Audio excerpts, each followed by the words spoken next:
This should give you chills. Mitchell on Curry, slammed on the brakes. Oh my goodness! This doesn't. But a performance even while they're getting blown out as Martin comes up with a steal. Why does one ignite your soul and the other leave you cold?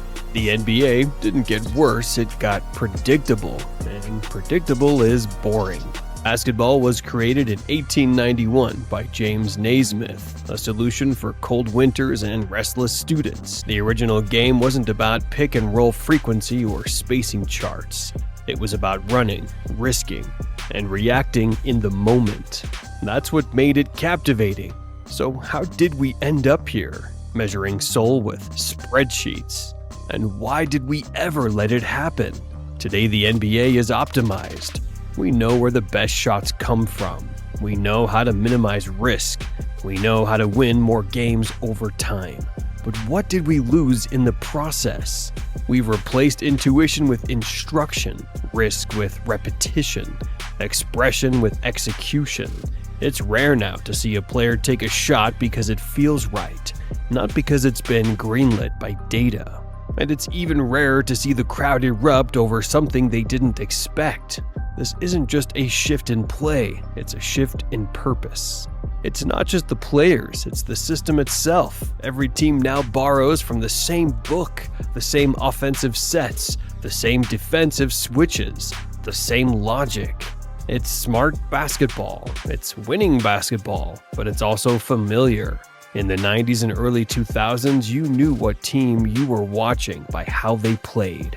Today, it takes a moment, sometimes longer, and when everything starts to look the same, nothing feels special. The very fabric of NBA identity is unraveling. Basketball used to celebrate improvisation, the players who didn't just follow the pattern but disrupted it. Players like Allen Iverson, who didn't fit the mold, he broke it. Or Jamal Crawford, who turned hesitation into a language.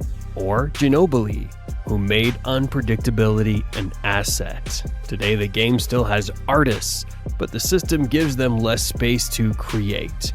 We teach players to limit their dribbles, to play within the system, to be efficient. But creativity is rarely efficient, and artistry is rarely predictable. The irony? We're sacrificing the very thing that made the NBA a global phenomenon, and yet that's what drew so many of us to the game in the first place. The fans haven't changed. We still crave the same things, moments that make us stand, that stop the scroll, that make us shout out loud even if we're alone. But those moments feel rarer now. Not because the players aren't great, but because the freedom to create those moments is harder to come by. You can feel it in the crowd, in the silence after a clean, wide-open three. It goes in, but the building barely stirs. That's the cost of predictability, and perhaps it's the cost of our collective passion. In the 90s, basketball was physical, chaotic, unpolished, but it was also authentic. Each team had an identity. Each player had a presence. You didn't need a stat sheet to understand their impact. You could see it, feel it. The game wasn't perfect, but it was alive. I still remember being glued to the screen watching Jordan hit the shot over Elo. Not just the make, but the sheer defiant will behind it. Or the raw visceral anger when a flagrant foul ignited a true rivalry.